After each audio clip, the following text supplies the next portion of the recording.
እንደምናደራችሁ እንደምሰነበታችሁ እንደምንከረማችሁ የቸርነት የምሕረት የይቅርታ አባት እግዚአብሔር ሁላችንንም ከያለንበት ሰብስቦ በዚህ ቅዱስ ስፍራ ስሙ በሚጠራበት ድነት በሚገኝበት ቅዱስ ሥጋውና ደሙ ደግሞ በሚሰጥበት መንፈሳዊ ሕይወታችን የምናገኝበት በዚህ በተቀደሰው አደባባይ ቤተ መቅደሱ የሰበሰበን አምላካችን ስሙ የተመሰገነ ይሁን። ሳምንቱን ሁሉ በሰላም በሕይወታችን ላይ ተገኝቶ በልባችን እየባረከን እየጠበቀን ስራችንን ሁሉ አከናውነን ወደ ቤታችን እንድንመለስ የፈቀደልን አምላክ ስሙ የተመሰገነ ይሁን። ሳምንት ደግሞ እንደ ሳምንቱ በሰላም አሳልፎ በቤተ መቅደሱ ለሳምንቱ እንዲሰበስበን ፈቃዱ ይሁንልን። ከዚህ በመቀጠል የዛሬው ትምህርት የሚያስተምረን ወንድማችን ዶክተር ወደ እሱ ወስዳቸዋለን። ለእሱ ሚስጥሩን ጥበቡን ለእኛ ሰሚ ጆሮ አስተዋይ ልቡና ለሁላችንም ያድለን። አሜን።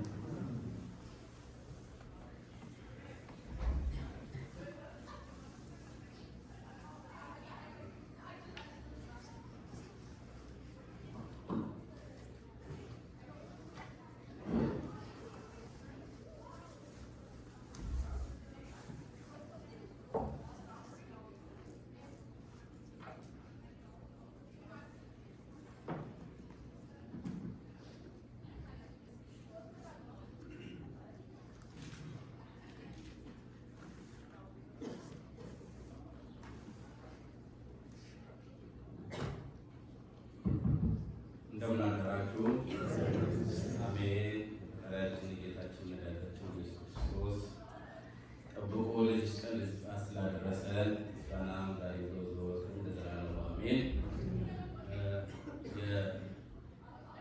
የዚህ ደብር ታላቅ አባት አገልጋይ ሊቀ ዝናቡ አቻሜለ እንዲሁም የኦሃዮ ሀገረ ስብከት የስብከተ ወንጌል ኃላፊ እንዲሁም መራሄ ትጉሃን ቄስስ አስራት እጅጉ፣ ዲያቆናት፣ መዘምራን፣ ታላላቅ አባቶች፣ እናቶች፣ ወንድሞቼ፣ እህቶቼ፣ ታናናሽ ልጆቼ እንደምሰነበታችሁ እንደምን ከረማችሁ?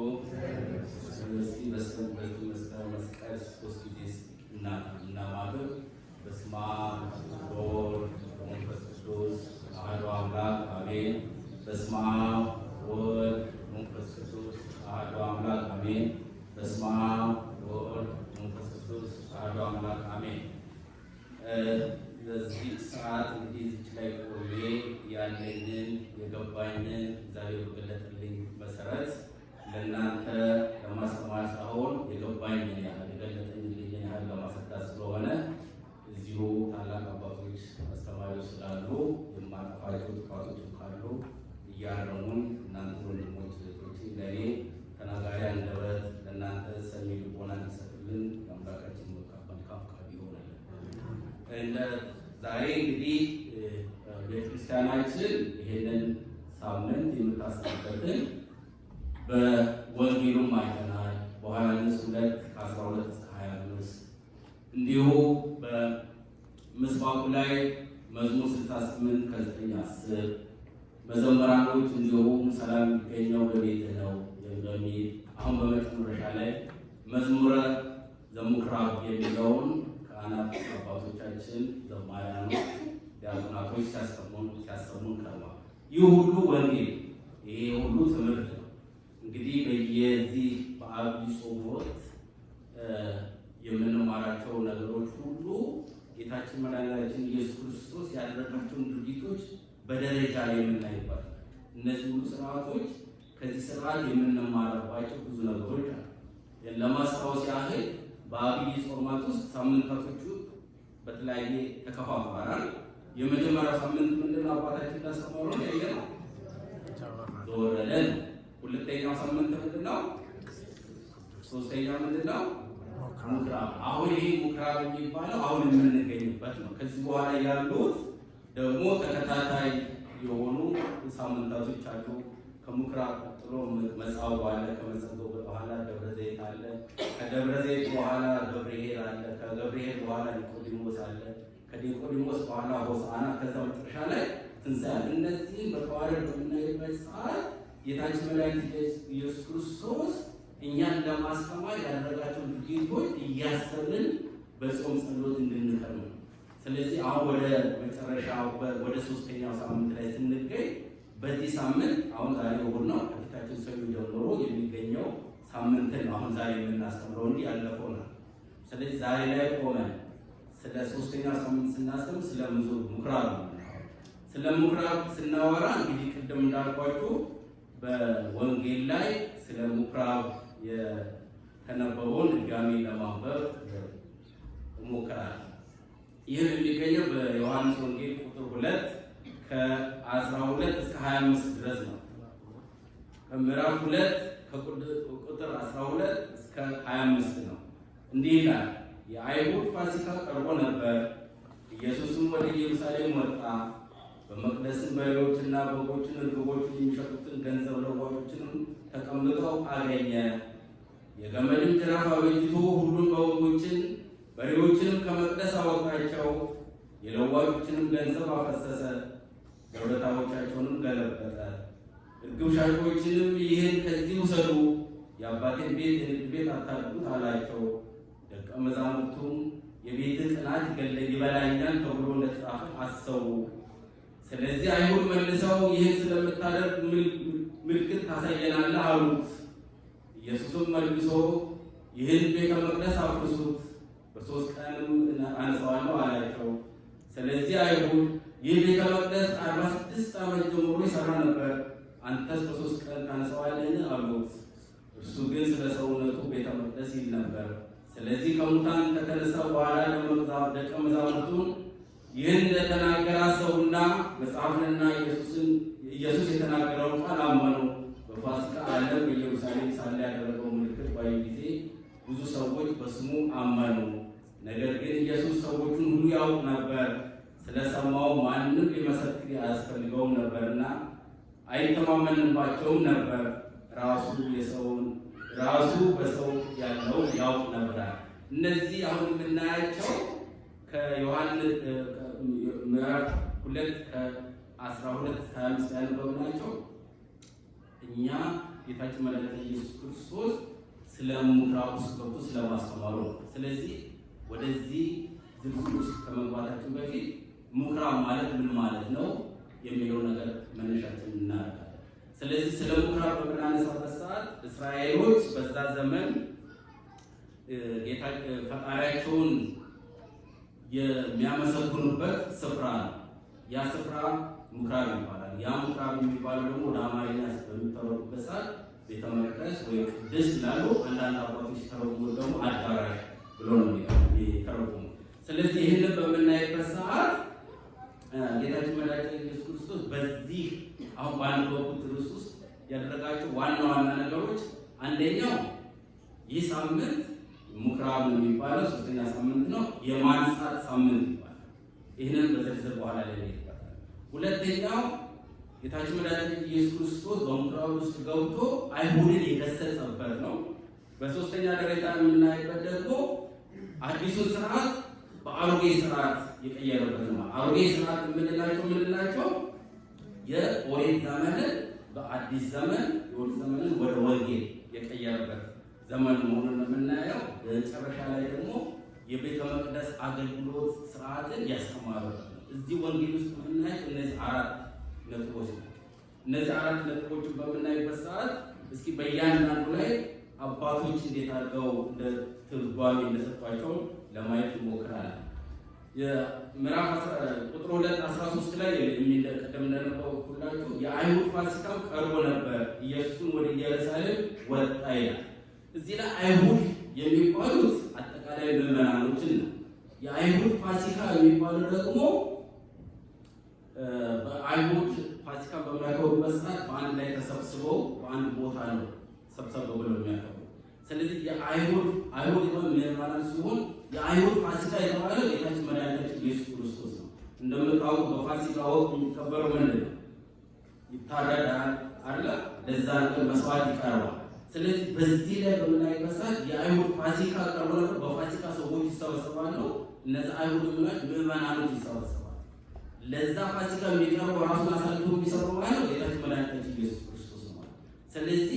በዚህ ላይ በምንረዳው መሰረት በአይሁዶችን በምዕመናን ከተተረጎመ በዛን ወቅት እነዚህ ምዕመናኖች ለሕይወት ዘመን ራሳቸውን እንደሚያዘጋጁ በፋሲካው ላይ ራሱን አሳልፎ የሰጠ ጌታችን ደግሞ ራሱን እንደሚሰጥ ራሱ እንደሚሞት፣ ስለዚህ ራሱን አሳልፎ በሚሰጥበት ሰዓት እነዛ አይሁድ የተባሉት ምዕመናኖች ዘላለማዊ ሕይወት የሚያገኙበትን የምንማርበት መንገድ ነው።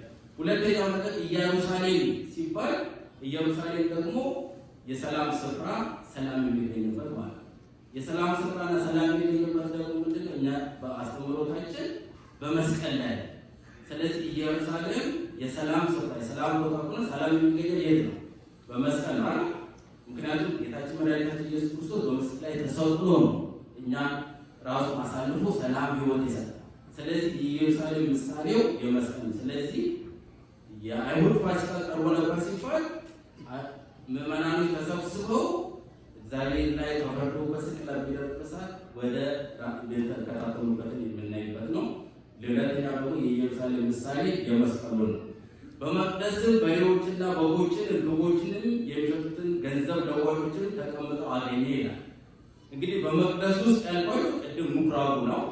በሬዎች፣ በጎችና እርግቦች እነዚህ ባህሪያት እንስሳ ያላቸው ናቸው። በዛ ዘመን የሚቀርቡ የመስዋዕት የሚቀርቡ ናቸው። ሁለተኛው ነገር ደግሞ በዚህ ውስጥ በሬዎችና የእርግቦች ምሳሌ የመስዋዕት ምሳሌ ከሆነ የሚሸጥ የሚባል ከሆነ ደግሞ ያኔ የሚሸጥ እንደ ኃጢአት እንደ ክፉ ነገር መስራት ስለሆነ እነዚህ በሬላቦቹ እርግቦቹ የመስዋዕት እንደሚደረጉ የሚሸጡት የሚላቸው መስዋዕት የሚደረጉትን የሚያሳይበት ነው። በሌላኛው ነገር ደግሞ ገንዘብ የምንላቸው መባ ገንዘብ ይለዋወጡ ነበር ሲል ወርቅ በብር ብር በወርቅ በሚለዋወጡበት ሰዓት ያ የመባ ምልክት በምኩራባቸው የሚያደርጉት ማለት ነው። ለዋጮችንም ተቀምጠው አገኛቸው ሲል እዛ ውስጥ እንግዲህ ያንን ተግባር የሚፈጽሙትን አገልጋዮች አገኙ። ስለዚህ እዚህ ላይ የምንማራቸው ነገሮች በዛ ዘመን በኦሪት ዘመን ምንድን ነበር ይሆን መስዋዕት ኦሪት ይካሄድ እንደነበረ ማለት ነው። ምክንያቱም በሬዎቹ ላሞቹ እና እርግቦቹ የመስዋዕት ምልክት ከሆኑ የነዛ ደግሞ መስዋዕቱ ኦሪት ዘመን አገልግሎት እንደሆነ ነው። ገንዘቡ ደግሞ መስዋዕቱ በሬላሞቹ ሲሆን ገንዘቡ ደግሞ እንደ መባ ነው የሚቆጥረው። በዛ ሰዓት እንደዚህ የንግድ ልውውጥ ብቻ ትርጓሜዎች አባቶች ሲመሰጥሩት በዚህ አይነት መልኩ ነው የሚመሰጥሩት። ስለዚህ ከዛ ቀጥሎ የገመድ ጅራፍም አበጅቶና ሁሉንም በጎችን በሬዎችን ከመቅደስ አወጣቸው፣ የለዋጮችንም ገንዘብ አፈሰሰ፣ ገበታቸውንም ገለበጠ ይላል። የገመድ ጅራፍ አዘጋጀ በሚባልበት ሰዓት እንግዲህ በሀገራችን ጅራፍ የሚይዘው ማለት ነው አለቃ ነው ወይ እረኛ ነው ወይ አለቃ ነው ወይ አባት ሲቆጣ ጅራፍ ይዘላል። ያ የምንድነው ምልክት የሚያሳየው የመገሰጫ ምልክት። ቅድም እንዳልኳችሁ ይህ ምኩራብ የመገሰጥ ሳምንት የምንላቸው ጅራፍ ይዞ ከምኩራብ ውስጥ ያስወጣበት አንደኛ ይሄ ምልክቱ ነው። ምክንያቱም የበላይነትን የሚያሳይበት የሊቀ ካህንነትን የሚያሳይበት ምሳሌ ነው። ሌላኛው ደግሞ ከዚህ ጅራፍ ይዞ ከምኩራብ ውስጥ በሚያወጣበት ሰዓት ምንድን ነው እዛ ውስጥ ሲሰዋ የነበረው ኦሪት መስዋዕት ነበር፣ መባ ነበር። እነዛ ሁሉ ተወግደው ወደ ቅድም እንዳልኳቸው ወደ ከኦሪት ወደ ወንጌል የተሸጋገረበት ስለሆነ ያንን ቤቱ የሚያጸዳበት ሳምንት በመሆኑ ይህንን የምንመለከትበት ነገር እና እግዚአብሔር እዚህ ላይ ሌላኛዎቹ ወደ ኋላ ላይ በእያንዳንዳችን ሕይወት ውስጥ ለማየት እንሞክራለን። የለዋጮችንም ገንዘብ አፈሰሰ፣ ገበታዎቻችንም ገለበጠ ይላል። እግዚአብሔር ታላቅ ታጋሽ አባት ነው። እያንዳንዳችን የምንሰራውን ረቂቅ ነገር ያያል፣ ይታገሳል፣ ወዲያውኑ አይፈጽምም፣ ጊዜ ይሰጠናል። ምክንያቱም በዛ ጊዜ ሂደት ውስጥ ሊማሩ፣ ሊቀየሩ፣ ንስሐ ሊገቡ፣ ሊቆሙ ይችላሉ የሚሰጠን ጊዜ ነው። የእሱ ትዕግስቱ ባለፈ ቁጥር ግን ጅራፉ ይዞ የሚመጣበት ወቅት እንዳለ የምንማርበት። ጅራፉ ይዞ ከመጣ እንደዚህ ከወንጌል እንደማረው ምንድነው የለዋጮችንም ገንዘብ አፈሰሰ፣ ገበታዎቻቸውንም ገለበጠ ይላል። ያ እንግዲህ የሚያጠፉ ሰዎች ላይ የሚገስጽበት ምክንያቱ ነው። ስለዚህ እኛም በሕይወታችን የኃጢአት የምንሰራቸው ስራዎች የምናደርጋቸው ድርጊቶች እሱ መጥቶ በጅራፉ ገርፎ እስከሚያጸዳ ድረስ ሳንጠብቅ እኛም በሕይወታችን ውስጥ ምን ማድረግ የሚገባንን ነገር ነው። በዚህ ውስጥ እንግዲህ ያየናቸው እነዚህ ናቸው። እነዚህም በምናይበት ሰዓት የምናያቸው ሌላኞቹ ነገር የጅራፉን አይተን የስልጣነ ክህነቱ ነው። በጅራፉ በምናይበት ሰዓት የስልጣነ ክህነቱን በምናይበት ሰዓት ጅራፉ የስልጣነ ክህነቱን ካሳየ፣ በዚህ ዘመን ደግሞ በወንጌል በአዲስ ዘመን ደግሞ የምናየው ምንድን ነው? ካህናት ስልጣን እንዳላቸው ካህናትን ስልጣን ማክበር እንደሚገባ ነው። በዛ ዘመን ክህነታቸውን ከሻረላቸው፣ በዚህ ዘመን ደግሞ በአዲስ ኪዳን የክህነት ስልጣን የሰጠበት ስለሆነ የአባቶቻችንን ቃል ማክበር እንዳለብን ይህን ሁሉ መገንዘብ እንደሚገባ ነው ማየት የሚገባ። በመጨረሻም ላይ ቤቴ የጸሎት ቤት ትባላለች አለ። በአዲስ ኪዳንም በአባት ቤት የኦሪት መስዋዕት ሰው አትሽም ብሎ ገሰጻቸው ነው። አሁን እዚህ ላይ ያየነው ቅድሙ የግሳጽ ምልክቱ ነው። በዚህ አሁን ደግሞ በዛሬው ወንጌል ላይ በዛሬው ቅዳሴ ላይ የምናያቸው ነገሮች ምንድን ነው? ስልጣነ ክህነትን እንዴት ማክበር እንዳለበት፣ ስርዓተ ቤተ መቅደስ፣ ምክንያቱም ከቤት ውስጥ በጅራፍ በር አወጣቸው አጸዳቸው በምንልበት ሰዓት ምንድን ነው ስርዓቱን ማስከበር እንዳለብን፣ ስርዓተ ቤተክርስቲያንን፣ ስርዓተ ቤተ መቅደስን፣ ስርዓተ መስዋዕት የሚፈተትበትን ቤተክርስቲያንን እንዴት አድርገን ማክበር እንደሚገባን የምናይበት ነው። ከዚህ በተጨማሪ ደግሞ ይሄንን አሁን ያየነውን ወንጌሉን እንዴት አድርገን ነው ወደ ግል ህይወታችን ልናመጣቸው የምንችለው በሚልበት ሰዓት እንግዲህ ስለ ምኩራብ ስናወራ ምኩራብ ማለት ቤተ መቅደስ ወይም መቅደስ አዳራሽ ነው ከተባለ ልክ ይሄ ቤተ መቅደስ የተባለው ምንድን ነው? ቤተ መቅደስን በእያንዳንዳቸው ወደ የግል ህይወታችን በምናመጣበት ሰዓት ለሶስት ይከፋል። አንደኛ ቤተ መቅደስ የክርስቲያን ሰውነቶች ማለት እያንዳንዱ የኔ ሰውነት እንደ ቤተ መቅደስ ይቆጠራል። ምክንያቱም የክርስቲያን ሰውነት እንደ ቤተ መቅደስ ይቆጠራል። እያንዳንዳችሁ የእግዚአብሔር ቤተ መቅደስ ናችሁ የሚለው ነገር በማክበር፣ በሁለተኛ ደግሞ እኚህ የተሰበሰብነው ሁላችንም እንደ ቤተ መቅደስ ነው የምንታይ ማለት። በሶስተኛ ደግሞ ይሄ ህንፃ ቤተ ክርስቲያኑ ነው ቤተ መቅደስ ይባላል። ስለዚህ ቤተ መቅደስ ካለ በቤተ መቅደስ ውስጥ እግዚአብሔር ሁላችንም ፈጥሮናል። ክርስቲያን የሆነ ክርስቲያን ያልሆነው የእግዚአብሔር ህንፃዎች ነን። ክርስቲያን ያልሆኑ ወንድሞቻችን እግዚአብሔር ስለፈጠራቸው የአዳም ዘሮች ስለሆኑ ህንፃ የእግዚአብሔር ህንፃ ነው የሚባለው። ግን የእግዚአብሔር ህንፃ ባዶ ሲሆንና እግዚአብሔር ህንፃ እግዚአብሔር ሲያድርበት ደግሞ ልዩነት አለ። እኛ ክርስቲያን የተባልንበት ምንድን ነው? በ40/80 የእግዚአብሔር ልጅነትን ያገኘንበት ነው። በመንፈስ ቅዱስ የተቀበልነው ማለት ነው። ሌሎቹ ደግሞ የእግዚአብሔር ህንፃዎች ደግሞ ባዶ ናቸው፣ ምክንያቱም ክርስትና ስለሌለባቸው ማለት ነው። ስለዚህ እኛ ክርስቲያኖች ቤተ መቅደስ የሚያሰኘን የ40/80 ያገኘነው የእግዚአብሔር ማደሪያዎች ስለሆነ የእግዚአብሔር ማደሪያዎች ሆኖ ምንድን ነው? ክርስትና ስለተቀበልን 40/80 ስለተጠመቅን የእሱ ማደሪያ ሆነናል። ሌሎቹ ግን ባዶ ህንፃ ናቸው። ስለዚህ ሁለቱ ነው የሚለይ ክርስቲያን መሆንና አለመሆን። ክርስቲያን ሲባል ደግሞ የተለያዩ በክርስትና ስም የሚጠሩ አሉ። እነዛ ደግሞ በትክክለኛ ወንጌልን ተከትለው ስርዓቱ ተከትለው የሚሉትን ደግሞ እሱ ሌላ ጥያቄ ነው። እነሱ እያራሳቸው መመርመር ይችላል። ስለዚህ ይሄን በምናይበት ሰዓት እኛ ህንፃ ቤተክርስቲያን ከተባለ የእግዚአብሔር ማደሪያ ነው። የእግዚአብሔር ማደሪያ ሁሉ ምን ነው መሆን ያለ ንጹህ ነው አይደል? እንግዲህ እያንዳንዳችን የራሳችን ናስ እኔ በራሴ እግዚአብሔር ማደሪያ የእግዚአብሔር ህንፃ ከተባልኩኝ ይሄ ስብስባችን ሁሉ እግዚአብሔር ማደሪያ ከተባለ ይህ ህንፃ ቤተክርስቲያን ደግሞ በኋላ ላይ እያንዳንዱ ይላለው እግዚአብሔር ማደሪያ እያንዳንዱ ነገር ፍጹም ንጹህ መሆን ነው። ይሄንን ንጽህናችን በምናይበት ሰዓት የእያንዳንዳችን ህይወት ስንተረጎማቸው ትንሽ በዚህ ዘመን ከባድና ፈታኝ ነገሮች አሉ። ንጹህ ከተባለ አንድ ልጅ ነጠላ ታጥቦ ንጥት ማለት ይቻላል። ትንሽ ቆሻሻ ካለበት ያው የእግዚአብሔር ማደሪያ ሊሆን አይችልም። ስለዚህ በዚህ ዘመን የምናደርጋቸው የተለያዩ ነገሮች እንዴት አድርጎ ህይወታችን እያመሰቃቀለ እንዳለ፣ ምክንያቱም አሁን በምናይበት ሰዓት ስጋችን በጣም የተለሸበት የተለያየ አእምሯችን የምናሰባስባቸው የምናሸራሽራቸው የተለያየ ተምታቱ ጥላቻ፣ ጥላቻ፣ ዘረኝነት፣ መመለያየት፣ የማመንዘር፣ ጓደኛው የመጣል እነዚህ ሁሉ የኃጢአት ምንጮች ናቸው። አንድ ሰው እነዚህ ካሉበት ራሱ መመርመር ያስፈልጋል። ይህን ሳምንት ምኩራብ የተባለው እግዚአብሔር ገብቶ እያስተማረበት የገለጸበት እግዚአብሔር እዛ ምኩራብ ውስጥ ሲያስተምር እኛ ውስጥ ሆኖ እያስተማረ ነው። እኛ ክርስቲያን የእግዚአብሔር ማደሪያ ነን ከተባለ ምንድን ነው የምናስተምረው? ለማስተማር እኮ ውስጣችን ራሳችን ከኔ ጀምሮ ማለት አለ። ስለዚህ እነዚህ ቅደማዎች የዘረኝነት፣ የመጥፎ የመጥላቻ ሀሳብ እነዚህ ሁሉ ኃጢአቶች ነው። እነዚህ ኃጢአቶች ገንዘባችን አድርገን እንደ እግዚአብሔር ማደሪያ እንደ ቤተ መቅደስ ካሰብን ያትልች።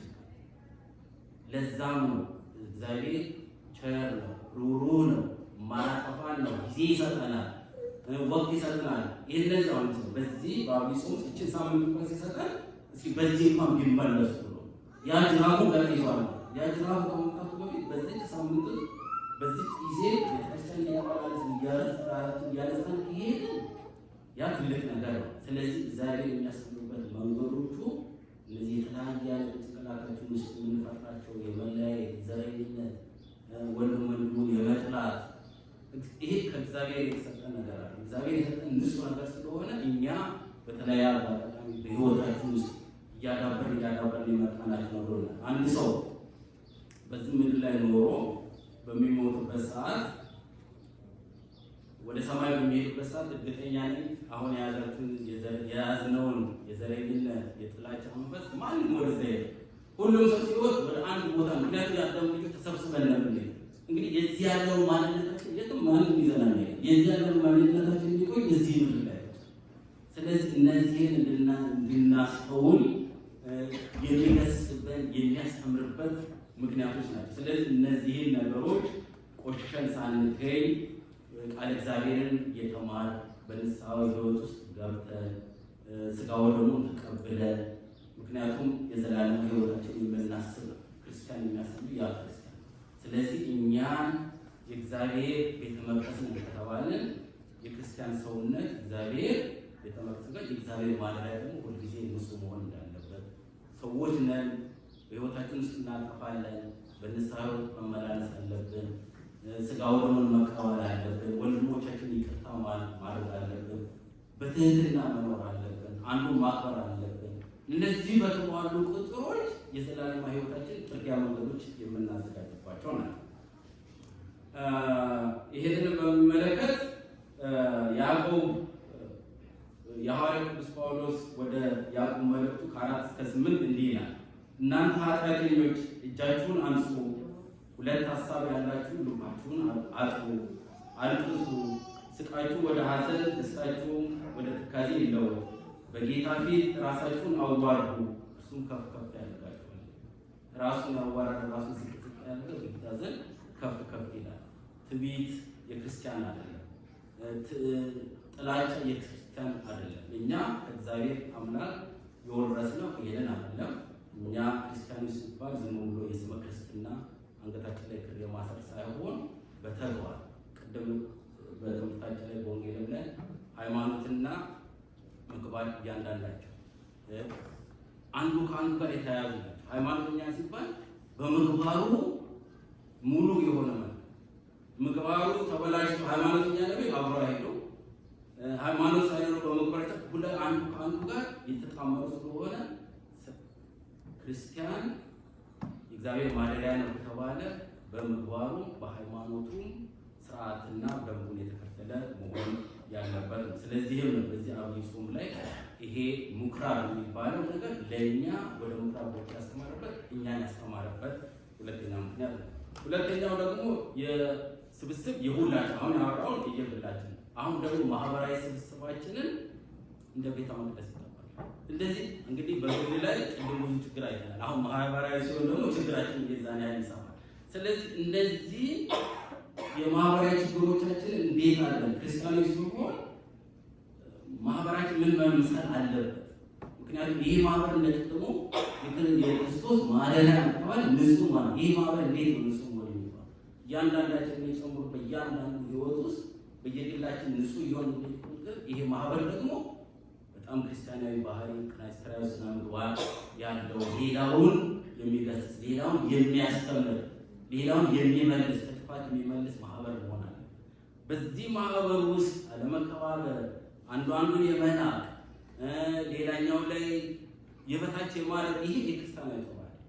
ይሄ ክርስቲያኖች እኛ በፍጹም የምንቀበለው ነገር ስላልሆነ ጌታችን ኢየሱስ ክርስቶስም ይሄንን ነገር ጥፋቶች አይቶ ነው ከዛ ምኩራብ ውስጥ ጠራርጎ በጅራት ነው።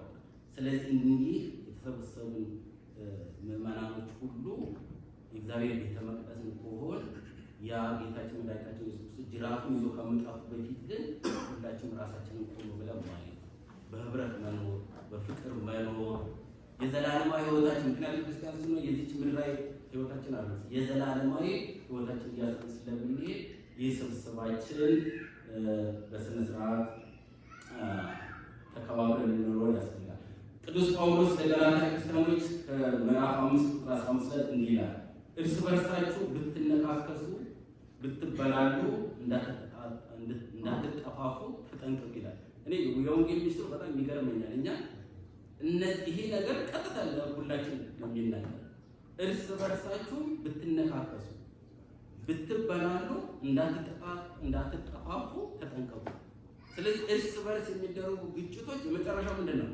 መጠፋፋት ነው። ስለዚህ እንደነዚህ አይነት ነገሮች እንዳይኖሩ ራሳችንን ቆም ብለን ማየት መቻል አለብን። በሶስተኛ ደረጃ የምናያቸው ይህ ህንፃ ቤተክርስቲያን ነው። ይህ ህንፃ ቤተክርስቲያን ደግሞ ያው የእግዚአብሔር ማደሪያ ነው። ይህ ቤተክርስቲያን ደግሞ ሁልጊዜ ንጹህ መሆን አለበት። በዚህ እያንዳንዳችን ምዕመን ወደዚህ ቤተክርስቲያን የምንመጣው ለምን? ለመጸለይ ማለት ለመቁረብ ነው። ለመጸለይ ስንመጣ በንጽህና መምጣት አለበት። ለመቁረብ ስንዘጋጅ ሙሉ ለሙሉ ራሳችን ንስሐ ገብተን ተዘጋጅተን መምጣት አለብን እንጂ ዝም ብለን ዘው ብለን መምጣት። ስንጸልይ ራሱ የእግዚአብሔር ማደሪያ ቤት ነው ብለን ለጸሎት የምንመጣው ከጸሎት ውጭ በአእምሯችን ውስጥ ያው የስጋ ህይወት የተለያየ ነገሮች ሊፈትኑናል። ሁላችንም እነዛን ነገር በተቻለ መጠን ተጭነናቸው ለጸሎት ራሳችንን ማዘጋጀት እንዳለብን፣ ያለ ጸሎት በራሳችን በምናዘጋጅበት ሰዓት በንጽህና ሌላ መጥፎ ነገር በማሰብ በሌላኛው ላይ ደግሞ የሆነ ነገር ተንክሎ ይሄ በፍጹም ማለት እግዚአብሔርን የማይቀበለው በቤቱ ድረስ ከመጣን ድረስ ጸሎታችን በንጽህና መሆን አለበት። አባቶችም በዚህ ላይ ያቀርቡናል። ስጋው ደግሞ ይፈተትበታል። ባለፈው እንዳልኳችሁ ከቤተልሔም አንስተን እዚች ቦታ ላይ እስከምንቆርባት ድረስ ልክ በዚህ ሳምንት ይህ ያደረጋቸው ነገሮች የምናይበት ስለሆነ እያንዳንዱ ነገር ትምህርት ናቸው። እነዚህ ትምህርቶች የሚደረጉበት ሰዓት በቤተ መቅደስ ውስጥ ምን ማድረግ እንዳለብን የምናይበት ነው። ምክንያቱም ስለ ህንፃ ቤተክርስቲያን በምናይበት ሰዓት በዘጸአት 25:8 ላይ በመካከላችሁ ገኝ ዘንድ ቤተ መቅደስ አንጹልኝ ይላል። ምክንያቱም ይሄ ቤተ መቅደስ የተሰራው በማዕከላችን እግዚአብሔር እንዲገኝ። ምክንያቱም ይህ ቤተ መቅደስን ቅድም እንዳልኳችሁ የእግዚአብሔር ማደሪያ ነው ከተባለ በዚህ ቤት የተሰራ ቤተ መቅደስ ውስጥ እግዚአብሔር እንዲያድርበት እኛም እንድንባረክ እንድንቀደስ የምናደርግበት። ሁለተኛው ዘፍጥረት 28:17 ላይ ነው ይህ ቤት እንዴት ያስፈራ የእግዚአብሔር ቤት የሰማይ ደጅ መሆኑ ነው። እንግዲህ እዚህ በምንመጣበት ሰዓት በትህትና በአክብሮት ራሳችንን ዝቅ በማድረግ ትዕቢት ከውስጣችን አስወግደን ጥላቻን አስወግደን፣ ምክንያቱም ይህ ቤት እንዴት ያስፈራ የእግዚአብሔር ቤት የሰማይ ደጅ ነው። ምክንያቱም ቤተክርስቲያን ምንድን ነው? የእግዚአብሔር ቤት ማለት ሁለተኛው የሰማይ ደጅ ነው። የሰማይ የክርስቲያኖች የመጨረሻ ልማችሁ ምንድን ነው? መንግስተ ሰማያት ማለት መንግስተ ሰማያት ለመግባት መጀመሪያ ላይ መድረስ ደጁ ላይ መድረስ አለ። ያ ደጁ ደግሞ ይህ ቤት ደግሞ ደጁ ላይ በምንደርስበት ሰዓት በንጹህ ትህትና፣ በንጹህ ፍቅር፣ በንጹህ አንድነት መቅረብ መቻል ያለብን። ቤተክርስቲያን የሰማይ ደጅ መሆኗን እንደዚህ ካየን በየጊዜው በቤተክርስቲያን ውስጥ መገኘት እንዳለብን ነው። ስለዚህ እነዚህን እኛ ከዕለት ዕለት ምን ማድረግ ይጠበቅብናል የሚለው ነገር ደግሞ እስኪ ለማየት እንሞክር። ምክንያቱም ጌታችን መድኃኒታችን ኢየሱስ ክርስቶስ በቤተ መቅደስ መገኘቱ ባለፉት በተለያዩ ጊዜ ልክ ከእናቱ ከማርያምና ከአሳዳጊው ዮሴፍ ጋር ሆነው የፋሲካ በዓልን ወደ እስራኤል ለማክበር በሚሄዱበት ሰዓት ጌታ እዛው ወደ ነበሩ እነሱ ወደ ቤታቸው አክብረው ሲመለሱ ጌታ ወደ የተገኘው ቤተክርስቲያን ውስጥ ነው። የዛ የቤተክርስቲያን ውስጥ መገኘቱ ለእኛ ለምሳሌ ቢሆን ሁሌ የቤተክርስቲያን መገኘቱ የት ነው? ቤተክርስቲያን ነው። ቤተክርስቲያን ደግሞ ምንድነው? እግዚአብሔር ማደሪያ በመሆኑ ነው። ስለዚህ ሁሌ እኛ ዕለት ዕለት ወደ የቤተክርስቲያን ባንሄድም ሰንበትን ጠብቀን ካለንበት ሁኔታ ካለንበት ጫናዎች አንፃር ሰንበትን እንደምንም ብለን እግዚአብሔር ለዛች ዕለት የሰጠን ለጸሎት የምንጠቀምበት እሱን የምናመሰግንበት ወቅት ስለሆነ ወደ ህንፃ ቤተክርስቲያኑ ሄደን በአንድነት በህብረት ሆነን እንድናመሰግን የሚታይበት። ምክንያቱም በቤተክርስቲያን ውስጥ ገብቶ ምንድን ያደረገው ቅድም እንዳነበብነው በወንጌል ውስጥ በምኩራብ ገብቶ ምንድን ነው አስተማረ፣ ገሰጻቸው፣ መከራቸው፣ መጨረሻ ላይ ደግሞ አጸድቋል። እነዚህ ሁሉ ስርዓቶች በቤተክርስቲያን ውስጥ ይደረግ። ይሄ ነገር ደግሞ ማለት ምንድን ነው? እሱ አድርጎ ያሳየንን እኛ መልሰን እንድናደርጋቸው። ምክንያቱም እዚህ በምንመጣበት ሰዓት የተሳሳቱ ወንድሞች ካሉ እነሱን ለማረም፣ የጠፉ መንገድ የሳቱትን ወንድሞች ለመገሰጽ፣ ለመመከር አልፎ ተርፎ በጣም ከፍተኛ የሆነ ነገር ካለ ምክንያቱም እንግዲህ የማንታገሰው መስመር አለ በእምነታችን ከሆነ ያን ነገር ማጽዳት ያስፈልጋል። ስለዚህ ስህተቶችን ይህን ነገር የምናደርገው ምንድን ነው? እያንዳንዱ ሰው ስለ ቤተ እግዚአብሔር በምናስበት ሰዓት ስርዓቱን አስከብረን ለመሄድ እያንዳንዳችን ምዕመን ተሳትፎ ያስፈልጋል። ምክንያቱም እዚህ ያለን እንዳጋጣሚ የሆኑ የሚካኤል ምዕመን በዚህ የሚታማ ነው። ቆሞ የሚያይ ሰው የለም። ለቤተክርስቲያኑ ቅን የሆነ ደከመኝ ሰለቸኝ ሳይል የሚያገለግል ስለሆነ ይህም ከእግዚአብሔር የተሰጠን ነው። ስለዚህ እነዚህ አይነት ነገሮችን ጠብቀን መሄዳለን። እነዚህ ጠብቀን በምንሄድበት ሰዓት በእርጋታ በማስተዋል ህብረታችንን ይህን መንጋውን የሚሰበስብልን ማናወጠን። ምክንያቱም የክርስቲያን ማደሪያዎች ስለተባልን መላው ምዕመኑ እነዚህን አጥብቀን መያዝ ያስፈልገናል። ስለዚህ እነዚህን በተመለከተ ቅድም ለቤተ ክርስቲያን መቅናት አለብን። የቤተ ክርስቲያን ቅናቱ ማደር አለበት። ይህንንም በመዝሙር 68 ከ9 እስከ 10 ቅድም በመስባኩ ላይ የተነበበው ነው። የቤት ቅናት በልታኛለችና የሚሰድቡህም ስድብ በላይ ወድቋልና ነፍሴን በጽኑ አስመርሯት ለስድብ ሆነብኝ ይላል። ስለዚህ የቤተ ክርስቲያን ቅናት ሊኖርብን ይገባል። የቤተ ክርስቲያን ቅናት ሊኖርብን የሚገባው ምንድን ነው? የግድ የመጨረሻው መንግስተ ሰማያን መውረስ የምንፈልግ ሰው ከሆነ እያንዳንዱ አገልግሎት ላይ የራሳችን አስተዋጽኦ ይኖራል። ወደ ቤተ ክርስቲያን መጥተን ማገልገል አለብን። እነዚህ አስተዋጽኦ ማገልገሉ ለራሳችን ለበረከት ነው። ምክንያቱም የት ያለ ደጁ ላይ ሆነ ደጅ ላይ ሆነ ዓለም ለላመተ መንግስተ ሰማይ ለመድረስ ደጁ ላይ ሆነ ለመለማመድ መጥተን ማገልገል ይግድ ያስፈልገናል። ስለዚህ እነዚህ ነገሮች በማስተዋል መንቀሳቀስ አለብን። በመጨረሻ ላይ እንግዲህ ይህ ሶስተኛ ሳምንት ዘምኩራብ የተባለበትን ቅድም እንዳልኳችሁ በምንጠቀልልበት ሰዓት የተደረጉት ነገሮች 3 ናቸው፣ 4 ናቸው። የማንጻት ሳምንት መሆኑን ተናግሬያለሁ። አይሁድን የገሰጸበትን አይተናል። አዲሱ ስርዓት ወደ አሮጌ ስርዓት፣ አዲሱ ስርዓት ወደ አሮጌ ስርዓት የቀየረበትን እዚህ ላይ አንድ ሀሳብ ልናል። አሮጌ ስርዓት የተባለው በሬዎቹ፣ ላሞቹ፣ እርግቦቹን ያስወጣበት እነዚህ መስዋዕት ናቸው። ገንዘቦቹ ደግሞ መባ ናቸው። እነዛን አርጎ አስወጣ ገለበጣቸው ሲባል አሮጌው ስርዓት አስወግዶ ወዴት መጣ? ወደ አዲሱ ስርዓት። ወደ አዲሱ ስርዓት መምጣቱን የምናየው ምንድን ነው? ወደ እስራኤል ተጉዞ አላ ከህዝብ ህብረተሰብ ጋር የራሱ ተሰቅሎ ያሳየበት ነው። ስለዚህ ከኦሪት ወደ አዲስ ወደ ወንጌል የመጣንበት። ስለዚህ እነዚህ መስዋዕቶች ወይም መስዋዕት ቀርተው በራሱ ስጋ ደሙን አሳልፎ ስለሰጠ ለዚህም ነው በአዲስ ላይ ራሱን አሳልፎ የሰጠ ስጋው ደግሞ ቁርባኑን የምንቀበልበት ማለት ነው። የቤተ መቅደስ አገልግሎት ትምህርትን ሰጥቶበታል። ቅድም እንዳልኳችሁ ያንን ጠርጎ ካወጣው በኋላ አዲሱን ትምህርት ነው ያሰጣቸው። ትምህርት ስብከት ነው። ምክራው የተደረገው ዋናው ትልቁ ነገር በዮሐንስ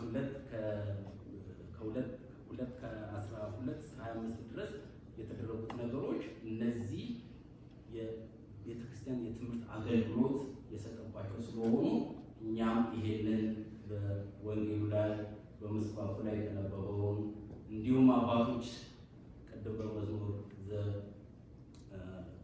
በመዝሙሩ ላይ የተረዳናቸውን ነገሮች ሁሉ አሰባስበን ይሄንን ሳምንት የመንጻት ራሳችንን ንጹህ የማድረግ ወደ እግዚአብሔር የመጸለይ ሳምንት እንዲያደርግልን መልካም ፈቃድ ይሆንልን። እግዚአብሔር